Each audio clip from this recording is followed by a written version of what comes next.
Hello, my favorite moms. In this episode, we're joined by Germaine Foley, a life and money coach who's cracked the code on having it all. I absolutely loved this conversation and immediately started implementing some of her tips into my own life and work.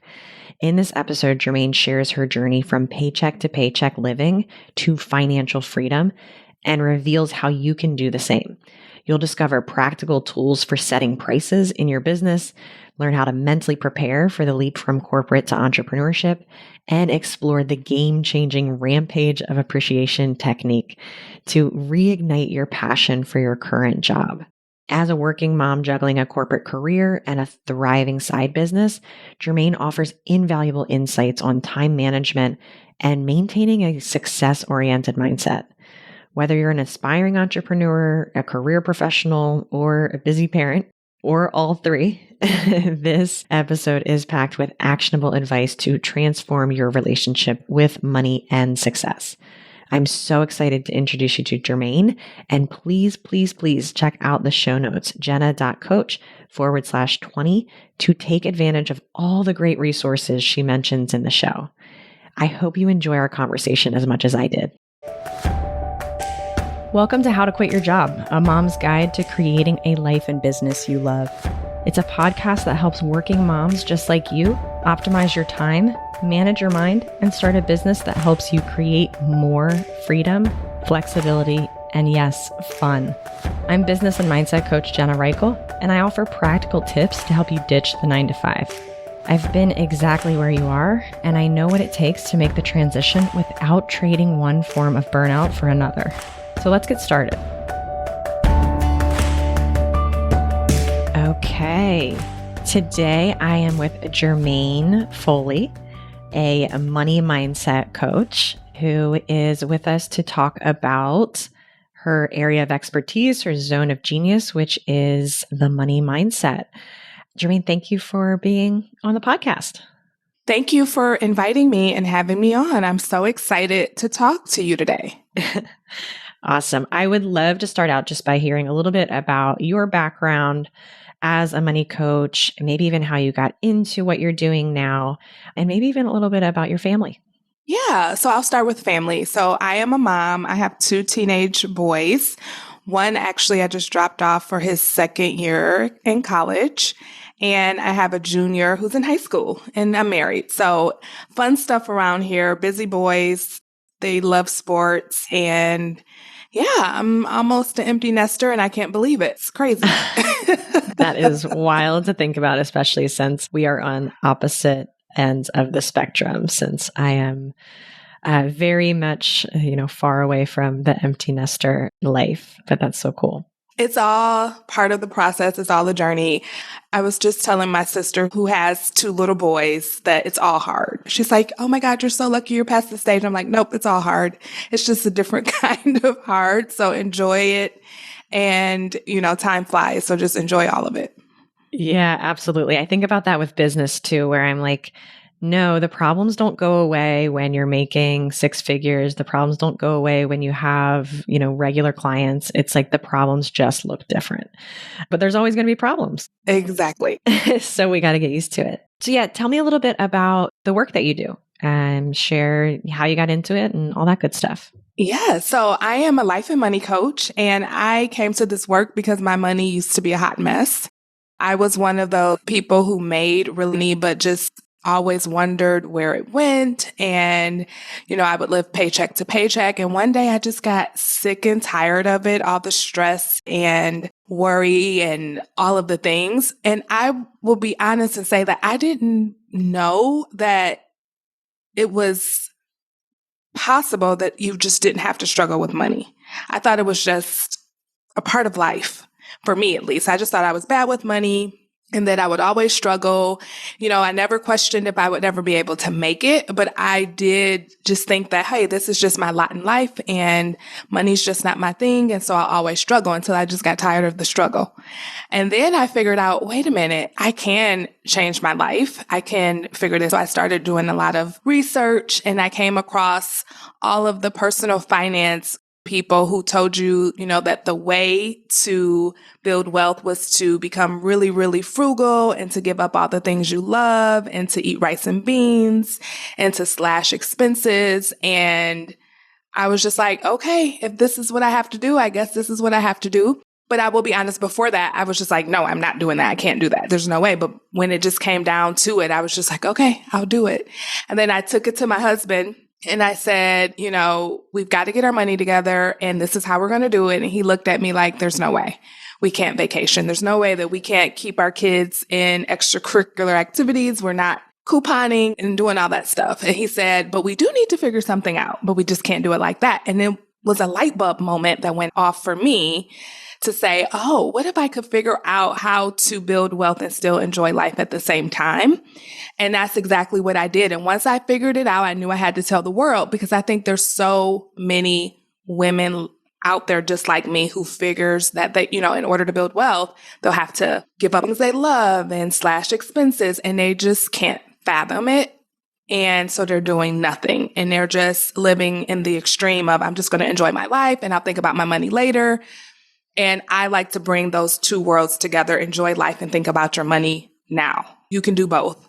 And actually, there was a money mindset study done by Fidelity Investments a couple years ago. And it found that over 70% of the participants thought that in order to build wealth, they would have to cut back on things that they loved. And I think the number one thing that's keeping people from doing it, because they feel like they are going to have to live this boring, frugal life with no fun. And they just cringe thinking about it. So here I am. Well, I'm so glad that you exist and are helping, women build wealth and have fun while doing it. I think that's so cool. I come from the opposite mindset where I was the frugal person. Oh my gosh, it was like every single dollar, every single cent went into my savings, and it drove me mad. It challenged a lot. It was challenging for my marriage. It was challenging for, my day to day. And it's so interesting. Just the other day, I went out to lunch with friends and I parked and I paid for parking. It was like $4. And I was like, I am so glad that I don't stress about paying $4 for parking anymore. I was the guy who would drive around for 20 minutes trying to find free parking in the city. And it's just so nice to not have that weight anymore of living frugal. And it's so beautiful that you're living proof and that your clients are living proof that you can have both. Because I think about that too with the work that I do, right? Of like, I need to shout it from the world that moms can do both too. They can own businesses, work on their own terms, make money, and live a life that they absolutely love. So I love the connection there. Let's just dive right into it, because my moms, my audience, the listeners are transitioning out of corporate, and they see starting their own business as a financial risk and corporate as a safety net. So I'm wondering, how can moms prepare mentally for the financial transition from corporate to entrepreneurship? Absolutely. That's such a good question. And sometimes I'm all about, like when I work with my clients and they're concerned about something, they're worried about something, sometimes I want them to go there. Like, tell me what you're worried about. Let's go to the worst case scenario. Let's say you leave your corporate job and you start your business, and what happens? What's the worst case scenario? And whatever they come up with, I then say, okay, if that happens, what's next? What are you going to do? How are you going to get out of that situation, or how are you going to change, the circumstances of that situation? What are you going to do?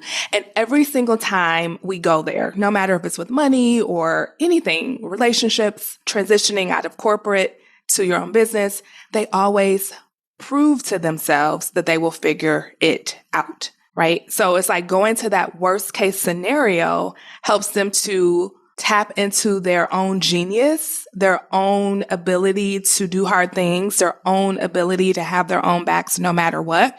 And so if you're going to transition, I highly recommend you sit down and think about, okay, what's the worst that could happen? And we can talk about that in a minute as well. And they might say, oh, it'll fail and I have to go back to corporate. Okay, let's talk through that. So that means you'll just be right back where you are now. And what's so bad about that? So it's just like you can put your brain at ease because your brain has all these questions. It's worried, it's concerned because this is new for you. This is different for you.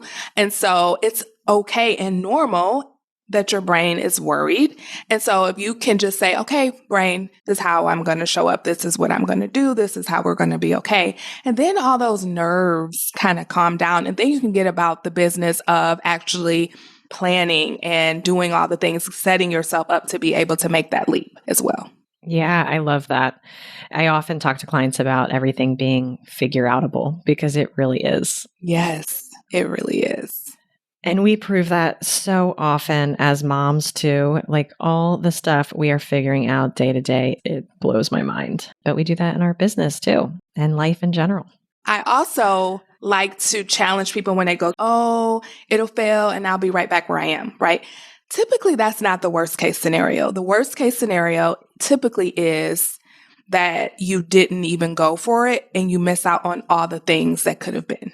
That's the worst case scenario. So helping people to redefine what that is. So I love doing that exercise 100%. And then kind of coming in and saying, but actually the worst case scenario is you just don't go all in, don't go for your dream, and then miss out on what could have been. And so that's another way to look at it as well. I'm so glad you added that piece. I am going to steal that, of course, with my clients. Because it's such a good point that the worst case scenario is not knowing what could have been and not giving yourself a chance to really see what you're capable of by playing safe because of the fears. I love that. What are some common money mindset shifts that need to happen when transitioning from employee to business owner? Because most of my moms have been very successful in the employee role, in leadership roles, and the business ownership role is, frankly, different. So what are some of the money mindset shifts that they need? Yes. So they have to really be comfortable with having money come in inconsistently because that's just business, right? It doesn't matter what your business model is. You can have a model where you have a membership and there's money coming in every single month. But no matter what, you are more than likely going to have inconsistent income as an entrepreneur. And what I like to help my clients see is like, yes, let's just call it what it is. It's going to be inconsistent in your business, but that doesn't mean it has to be inconsistent in your personal finances. And so I try to help my clients set up a system in their business so that their personal finances are predictable. They don't have to think about, oh my gosh, this launch didn't go well. Well, I help set up business systems for finances so that no matter what happens on a monthly basis, they can still count on a certain amount of money for their personal finances. And so that is the shift I would give them, is to just make peace with the fact that your business income will be inconsistent. But that doesn't mean that your personal finances have to be inconsistent. And you can always set up systems and processes for you to, smooth that out so that home never, ever has to suffer. Yeah, I love that. And that also makes me think of one thing that I'm always talking about is almost like alleviating the pressure of replacing your corporate income immediately. Because I know so many moms, when they come to me, that's what success looks like for them, right? They want to replace their corporate income. And I tell them that it does take time, but so much of business ownership and the freedom and flexibility makes up for the six-figure income initially, maybe that you might be giving up. But that also makes me wonder, in your experience, can you debunk the myth that leaving corporate means making less money? Oh my God, I think the opposite. I think leaving corporate can just blow the roof off of your income, because think about it, your corporate job, usually there are salary ranges and bands that you fall within and you can't make more than this. Like you may not know it, but there are ceilings to your income that HR has in place for you where they have a range, right? And you're probably somewhere in the middle. You might be on the low end or you might be at the high end, but there is a limit. But when it comes to your business, there's no limit to how much money you can make. There's no limit to your autonomy. There's no limit to your creativity, what you can offer, the value you can give. And I'm a strong believer in you reap what you sow. So the more help you give to people, the more value you put out in the world, it'll come to you back 10, 20 fold. So if you're willing to serve and to help people, there's no limit to how much you can make. It's literally unlimited. I love that. Hey moms, just jumping in real quick. If what I'm sharing resonates with you and you're ready to make real changes in your life, I'd love to support you. Through my one-on-one coaching program, I help moms just like you create the strategy and accountability needed to build a business and life you love. Ready to explore what's possible? The link to apply for a free strategy session is in the show notes. And if you're not quite ready for coaching, please join our free Mom Entrepreneur Circle, a community of moms who get it. All the links are waiting for you in the show notes. Go to jenna.coach/episode number to check it out. Now, let's get back to today's episode. I want to talk about another topic that I think is within your zone of genius that my folks struggle with, which is setting prices and knowing your worth. So what advice do you have for moms who are struggling to set prices and maybe even struggling to then charge people those prices? Okay, so I can talk to this from my personal experience. That was the hardest thing, and I didn't see it coming.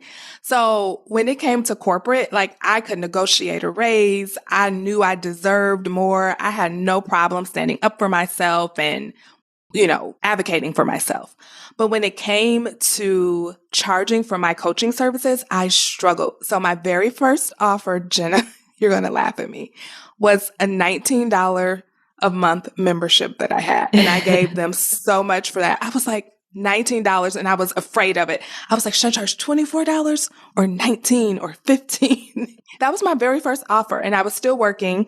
So I struggled with this a lot. And then I had to realize that it wasn't me that they were paying for. I had to twist it. It wasn't me that they were paying for. It was the value that I was going to give them. It was the transformation I was going to help them to accomplish. And so I had to just inch my way out of that. I had to take baby steps. Of course, $19 wasn't going to cut it. Couldn't go from $19 to $5,000. And I actually had a coach try to make me do that, and it just didn't work. I was literally sick to my stomach. So I think that you have to come up with a system that works for you. So this is how I do it. I ask myself, okay, what is an amount that's definitely too low that I will feel like I was being taken advantage of if I offered this product, this service, this offer for this amount of money? So I come up with that number. And then I go to the opposite. So how much do I think is too much? And that, I would literally throw up saying it. And then I get that number. And so I know it needs to be somewhere in between those two. And then from there, I usually pick a number and then I go a little higher than that number. And then from there, I just allow myself to increase as I go, as demand increases, as my expertise increases, as, my competencies increase, and as people get better and better results, then I can increase more. Oh, I love that practical tool to come up with that number because it's so individual. What the sick to our stomach high number is and what the we feel like we're taking advantage of low number is going to be different for everyone, which makes sense because we're all in different businesses and we're all different levels of skill set in our business. So I absolutely love the idea of having these very structured processes that you follow. That's awesome. I would love for you to share a little bit about your current work and what you do, because I think it's really powerful for moms to hear and see different flavors of entrepreneurship at their best. Absolutely. So I have my own coaching business and I still work full time in corporate America. I have a very flexible job where I am in sales. So I'm not in a building. So I have a lot of autonomy, a lot of flexibility as well. So the reason why I decided to do both is because at one point I wanted to leave my corporate job so badly. It was like I just needed to be gone. And then I started to really focus on, okay, you heard my story at the very beginning. My number one goal is to send my kids to school debt free. That was one of the things I think held my husband and I back financially, is because we had so many student loans. And so once we broke free from all of that, we paid off over $200,000 in debt. $100,000 of that was student loan debt. And I knew right then and there that I wanted to send both of my kids to college debt free. I wanted to give them that gift that I did not have. And so once I really sat down and thought about it, I thought, why can't I stay in my corporate job, which I am fine with. I'm really good at it. I like it. I had to fall back in love with it. I did some work to fall back in love with it.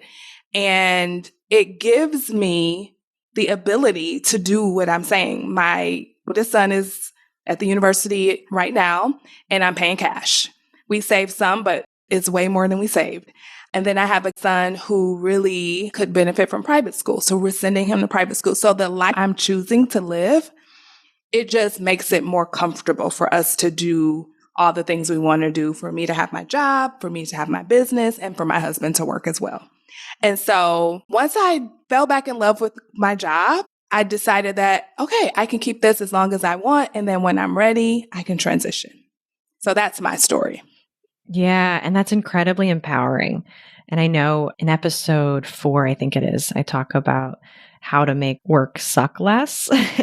And it really is, because we are, whenever I'm working with moms to transition out of corporate, they're still going to be in the corporate environment for a stretch of time.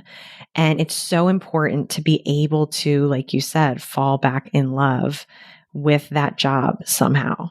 Are there any tidbits that you can share about that process and how you got to a place where you could fall back in love? Absolutely. So are you familiar with Abraham Hicks? Mm-hmm. Okay. So in the back of one of her books, I think it's called Ask and You Shall Receive. I think it's that book. There's an exercise called the Rampage of Appreciation. And so I do this often. You can do it with people. You can do it with yourself, things in your life. I did it for my job. I've also done it for my husband. I fell back madly in love with my husband. I never fell out of love with him, but I just wanted to feel a little bit more zest. So I did it on him too. So all you do is so easy. You get a sheet of paper and you write the subject at the top. So for me, it was my job. You could put husband, you could put your kids, you can put friends, anything. And then do not stop writing until you have filled up a full page of all the reasons why you're appreciative of that individual or that object. And so why do you appreciate your job currently? And it just goes on. It affords me this. It lets me do this. And then I got to the fact that you have so much flexibility. Your manager is amazing. All the positive things that came along with it. And then I was just like, oh, why do I want to leave this? And then I figured that, it's not that I have to leave. I can leave on my terms when I'm ready. I think sometimes when we discover our purpose in coaching or, any other business, we just automatically think that this is all I want to do. But sometimes that adds more strain to the purpose that you have. And I think you talk about that as well. How can you take away some of that strain so that you can do it to the fullest?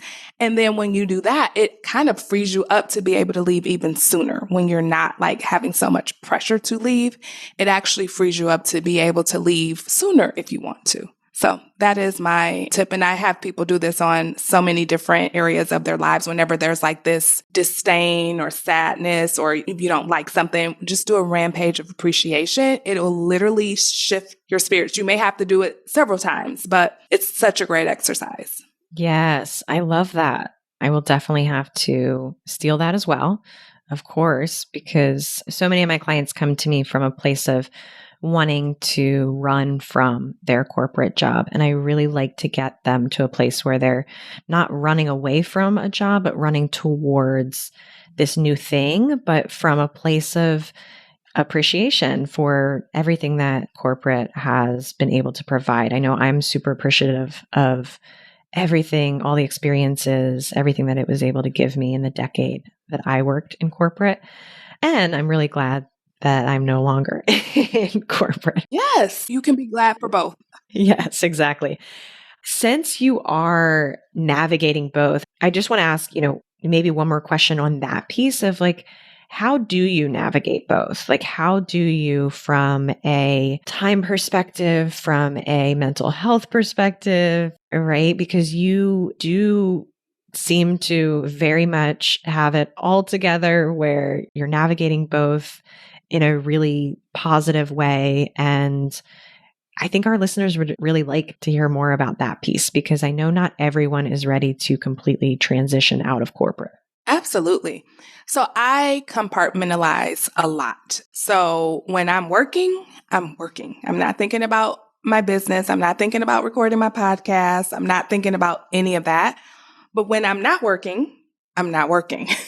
And then I am able to, really go all in with my clients. I'm really able to think about them a lot and create content for them and to coach them in my programs and in one-to-one. So I think that is huge, is to separate the two. Like when I'm working, I'm working. And when I'm coaching, when I'm in my business, I'm in my business. I have business hours for me. So my kids are older. So it's easy for me to have, 3 days a week from 5 to 8 where I just work on my business. I also am good at like time management as far as calendaring things. So I do podcasts on a certain day. I see clients on certain days. I have a group program. It's called the Wealthy Women's Academy that usually meets a certain day. So I try to keep it all just clean. I have certain days, coach one-to-one. So I just try to organize it in a way that allows me to have stress kind of deplete, go away. Because at first it was a lot, right? But once I was able to compartmentalize and say, this day is this day is that. And then when I'm not in that day, I don't think about those things. I guess I'll say I do money producing activities, period. A lot of the busy work I had to let go.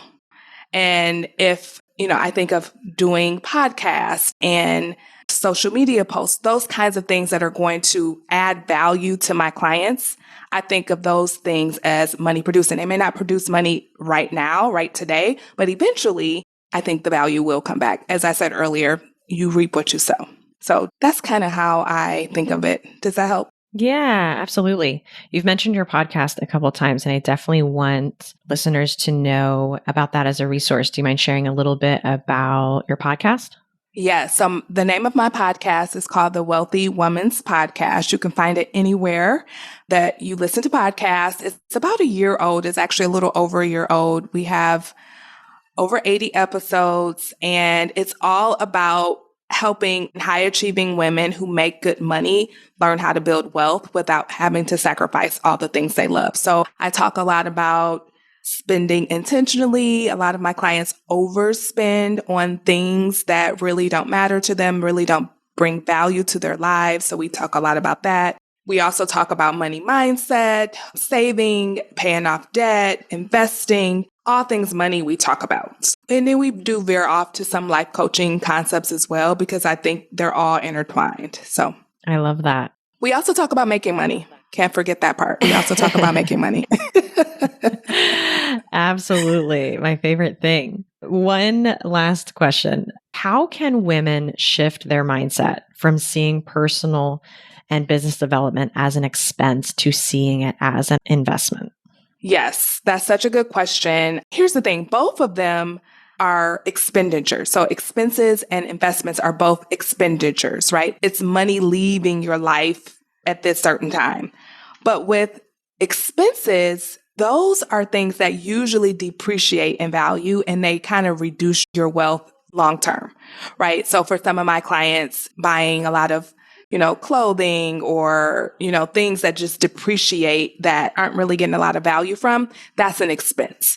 But an investment is something that appreciates. So let's say they invest in your program and, yes, that's money leaving them in the moment, but think about all of the money that they can gain. The return on the investment is the thing you really want to be looking for. Even with women that I work with, I don't necessarily teach them how to build a business, although some of them do definitely come and learn some concepts around that. But I am teaching them how to keep more of the money that they make, how to pay less in credit card interest, how to earn more interest in their investments, how to not overspend and actually apply that money to other areas of their lives where they get more value, even if it's not money value, but just enjoyment in general. That for sure. And when you compound that year after year and you're making different choices with your money, that's definitely an ROI. So just being able to decipher between, what an expense is and what an investment is. If there's anything that can make you grow individually, that could bring you more money in the future, think of those things as investments versus expenses, even though in the moment it may seem like it's an expenditure because it is, but in the long term, it'll come back to you. Yeah. And probably when you're doing your taxes, you definitely want to put it in as an expense if it's for the business. But certainly, I love that shift and seeing things as investments because, the return is there on so many different ways that we can help ourselves grow, personally and professionally. How can listeners connect with you, learn about what you do, maybe tap into the podcast? How can they find you? Absolutely. So the podcast, again, is called The Wealthy Woman's Podcast, and you can find it on Apple, Spotify, anywhere you listen to your podcast. I would also invite your listeners to take my free training. It's all about building wealth without sacrificing and giving up your lifestyle. You can find it at GermaineFoley.com/wealth class. And that's Germaine with the G. And I think you'll love the class. I'll go deeper into a lot of the concepts that I talked about today of how you can do both, how you can build wealth and enjoy life at the same time. And if you're on social media, you can follow me on Instagram at Germaine Foley Coaching. Again, that's Germaine with the G. Awesome. And we will definitely have all of those links in the show notes so people can eat it up. All right. Thank you so much. This is amazing. I love talking to people who are out there doing the thing and really bringing value into the world and their zone of genius. It's just so awesome what you do to change women's lives. And I love it. Well, thank you again for having me. Thanks, Germaine. Bye-bye. Before we wrap up today's session, I want to talk to the mom who's been nodding along, feeling seen and understood. Maybe you've been thinking about leaving corporate and building your own business, but you're not sure where to start, or if it's even possible with everything else on your plate. I'm here to tell you it's possible. I've helped moms go from a vague business idea to replacing their corporate income, and I've supported others in discovering their passion and signing their first client, all while balancing working in corporate and balancing family. My one-on-one coaching program is intimate support and helps you develop the strategy and accountability you need to move your business forward. As a mom myself, I understand the unique challenges we face in prioritizing our own needs. And that's exactly why I specialize in working with moms just like you. If you're ready to explore what's possible, there's a link in the show notes to apply for a free strategy session. This isn't a pushy sales call. It's a genuine conversation to see if we're a good fit for each other. And if you're not quite ready for one-on-one coaching, you can join our free Mom Entrepreneur Circle, a supportive community of other moms who are on this same journey. The link to join is in the show notes as well. Remember, you don't have to figure this out alone. Whether it's through the podcast, our free community, or working together one-on-one, I'm here to help you create a life and business you love.